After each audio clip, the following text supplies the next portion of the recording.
সকলের কথা বলছি, কারণ হচ্ছে আমাদের লক্ষ্য এক, আমাদের উদ্দেশ্য এক।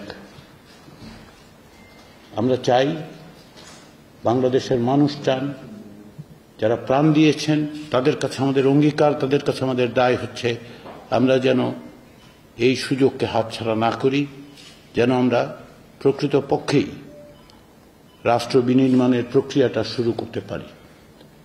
সে জায়গায় আপনাদের সহযোগিতা, আপনারা ইতিমধ্যেই কমিশনের সঙ্গে আমাদের পাঠানো যে স্প্রেডশিট এবং অন্যান্য বিষয়ে আপনারা মতামত দিয়েছেন, আমরা সেগুলি নিয়ে আলোচনা করব।